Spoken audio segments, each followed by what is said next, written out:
Welcome to this latest episode of Combinations, the podcast from North Staffordshire Combined Healthcare NHS Trust. This week is World Autism Week, and to mark the occasion, this week's episode features Jackie, the mother of Mathew. Mathew is a young man with autism and severe learning disabilities.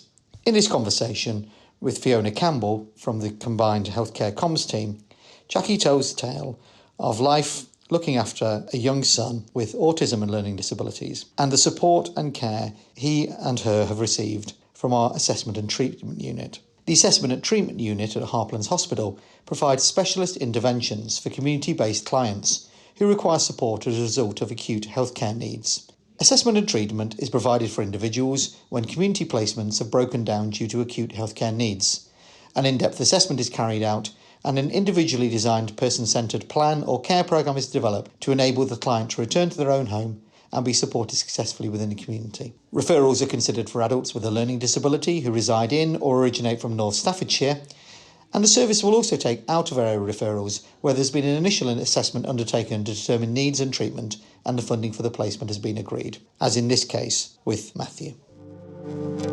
Mathew's 20 years old and he has a diagnosis of autism and severe learning disabilities. He's a very big boy, he's 6'4". He has some language, but it's very much toddler type language. So, biscuit is bibbit, for example. So he does like to use his voice and he likes to ask for things himself, but sometimes it's hard for people to understand actually what he's asking. But he's gorgeous, he's lovely.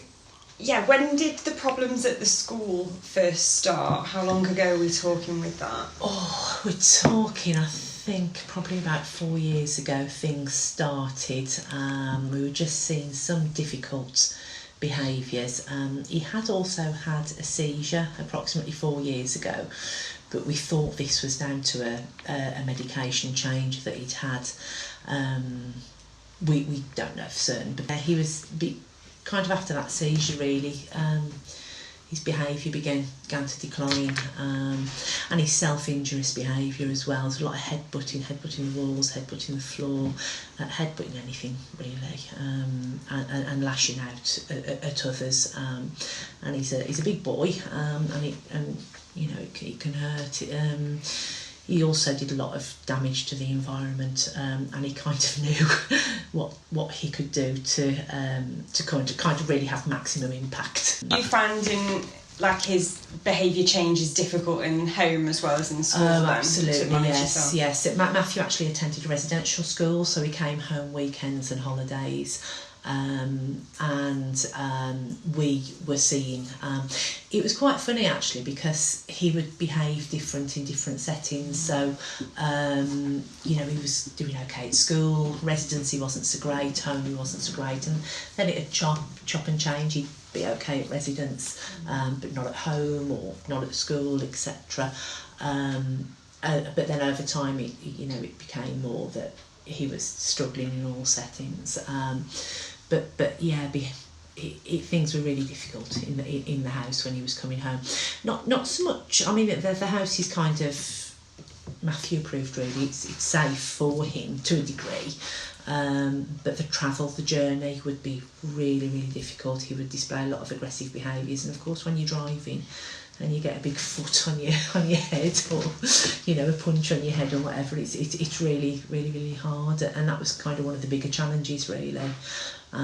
But we kept going.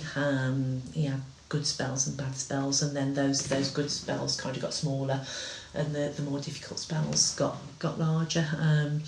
But I always felt that he didn't want to be doing what he was doing for whatever reason. He was struggling with something, and we tried so hard, and the school and the residents were fab. Tried so much with him, but we couldn't seem to work it out, to get what was causing the problem. Yes, so we're from Wolverhampton. Mathew was based in Rugeley. Because of that, that's kind of how come he's ended up here. But it was a kind of a long process, really. It was agreed in multidisciplinary meetings that hospital hospital admission may be necessary, and there were lots and lots of people involved. Huge meetings happening, and there was a period we were trying to aim for a planned admission, and Mathew was assessed by a couple of hospitals, and hope was pinned on one particular hospital who we thought would take Mathew on. They assessed him, but there's always been a question over epilepsy, and it was suggested that he was seen for his epilepsy first, which that in itself is a challenge because Mathew can't have any formal tests or anything because of, he just couldn't manage it.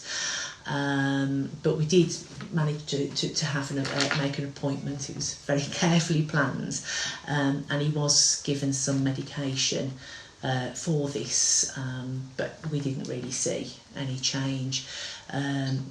Mathew's behaviour and injuries to himself and others continued to rapidly deteriorate, and we got to the point, it was a dreadful time, and the school were they were devastated to have to say it, but they had to serve notice basically, and they gave us 28 days. Things had got really quite difficult, and they had been advised by a social worker from Wolverhampton that if he was to have the next major incident he was to have, they were to call the police. I was really fearful of the future, of what was going to happen next.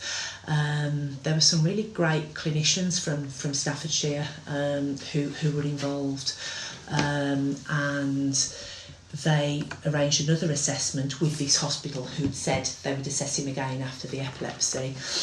I think we all kind of felt that this hospital would take him. However, they said no, and they felt he needed a more robust environment.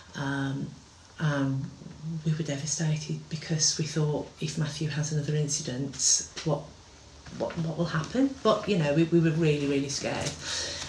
That night we had a call from this clinician who had, bless him, had been on it all afternoon, 7:30 the Friday night, and he phoned to say, right, I found him a bed, and it was here at Harplands.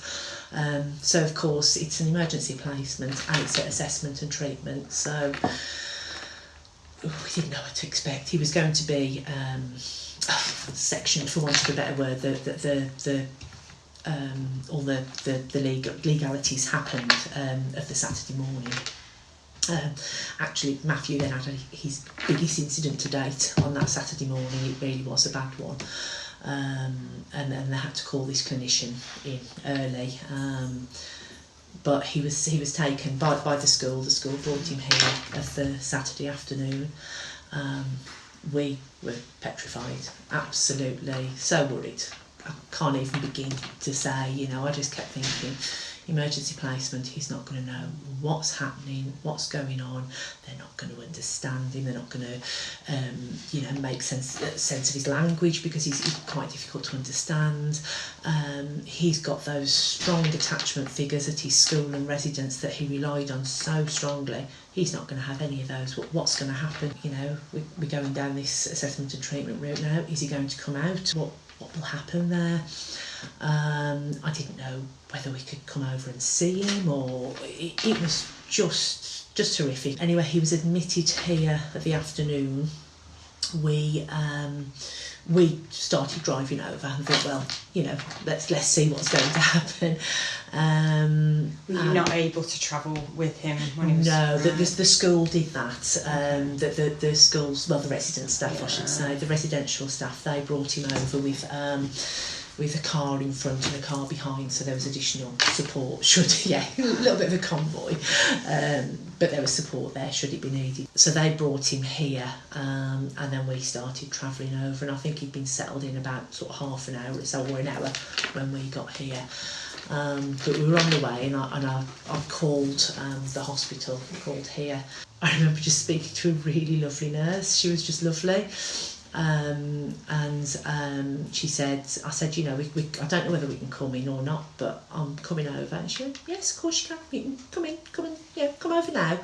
And that instantly put us at ease. And so we got here, and met the same nurse, and she was lovely, and she kind of said, right, okay, we're going to make your boy better again. That's that's kind of what we're here to do, and that was lovely.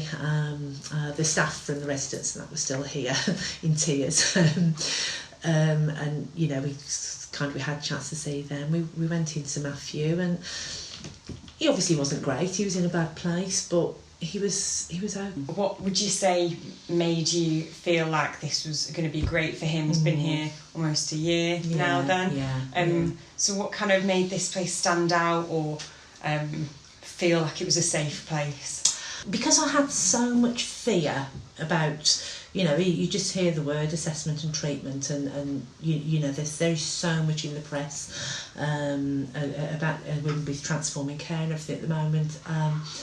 It was just a real fear that I had, and the only thing I can say is when I actually came here and saw that it was safe, very secure, but also actually quite comfortable, and met lots of the nursing team, and they seemed knowledgeable, lovely, caring, that gradually put us at ease. We knew he wasn't safe leading up to his admission here, so kind of the fact that him being here, we kind of knew, well, that's it now, he's safe, that he's not going to get hurt, or or hurt somebody else, or whatever, and they've got everything in place that they need to support him. So I suppose that was it really. Just gradually over time we just got used to meeting the staff. And has he got favourite members of staff? Oh my goodness, yes. He has, yeah. He tends to respond to men better, so a bit of man-to-man bonding. And he's got. Are there enough men here to? Well, I think they're in short supply because they have to. Mathew's currently 2-to-1 staffed with one in the vicinity as well. So he's got his select few, and I think they're in very high demand throughout the hospital. Yeah. We got to learn more about the hospital, and we learned that it's an open door policy, which again kind of dispels the myth that I thought, oh my gosh, I'm never going to see him again. And that was a huge relief because we knew we could come over the next day. We started meeting the staff, and that there was a couple of lovely staff that were on when Mathew was first admitted. Absolutely lovely. Well, they all are, but that very first time we came in, it was really important that there was, somebody that I felt Mathew could relate to, and he absolutely could. We felt we can come over at any time. We can phone in at any time. The doctor over his care is brilliant. He tells you how he is. There's no jargon or anything, and he talks a lot of what we want to hear. That the right things for Mathew, and you just get the impression here that there's a lot of knowledge, there's a lot of expertise, and they kind of get to grips with things very quickly. I later spoke with one of the senior nurses that was here, and she did say that first weekend was pretty horrific. They had a crisis incident, and they kind of all came flooding into Mathew's room, and she said we made mistakes. We now we're really getting to know him. We understand how best to manage these difficult times, and that's it really. He's been here since May. He's had a few medication changes, some good, some not so good, and then later on, towards the end of last year, he had 2 seizures, and because epilepsy's always been suspected, it kind of confirmed it really. So alongside dealing with his autism and his severe learning, we got this further diagnosis of epilepsy, but of course that's treatable with the right medication, isn't it? So he's been put on a sodium valproate, and that seems to have really helped. He hasn't had a seizure since, and he is in a much better place, much better. Finally then, what does the future hold for you as a family and Mathew, and what do you think's his kind of the next few years look like? Well, I mean, we're hoping that he will come back to Wolverhampton. There isn't anything in Wolverhampton at the moment for him, but there is a potential plan in place. that if that works out, that will be ready by the end of the year. In the meantime, Transforming Care are looking for other providers, and Wolverhampton are sort of keeping open to other providers as well. He's been assessed several times and refused, unfortunately. But again, these assessors have kind of seen him at his worst, and now he's, we've his medication's right, and we know about the epilepsy and whatnot. Actually, he's presenting better. He's always going to be high need, because it has been said that the hospital have said he's pretty much ready for discharge now, which is wonderful. So we know that he's well on his way. That's great news. And it was discussed about whether we need to think about moving to a step down facility, but again, because of the relationships he's now made with the staff here, it's got to be carefully done, hasn't it? Absolutely. So I think we'll, perhaps hopefully hold out for, and hopefully perhaps something promising will develop soon. I really hope so. But it sounds like you're in a great place now with him being on stable medication. You've got the epilepsy diagnosis. Yeah, and the staff are starting to do take small steps now to get him out in the community. He goes for just very little walks or a little drive. And he goes over to the sports hall and things like that. So it's just starting to build those little things up again. So, and I know he's safe, and he certainly is much happier. Bless him. So have you got anything finally you want to say to, what would you say to all the staff here? Oh gosh, they're amazing. They really are amazing. You come here and they're always so busy, really busy. But they've always got time for us to tell us how Mathew's been, what kind of day he's had, or if there's any worries or whatever. Similar to what you've just heard when the nurse in charge came in and said, he's having a bit of a rocky day today, but they keep us fully informed, and they're great. They do a fantastic job. We hope you've enjoyed listening to this podcast from Combined Healthcare. If you'd like to find more, you can go to us on SoundCloud/NHS Combinations, or you can search for us and subscribe for automatic downloads in iTunes. Thanks very much for listening.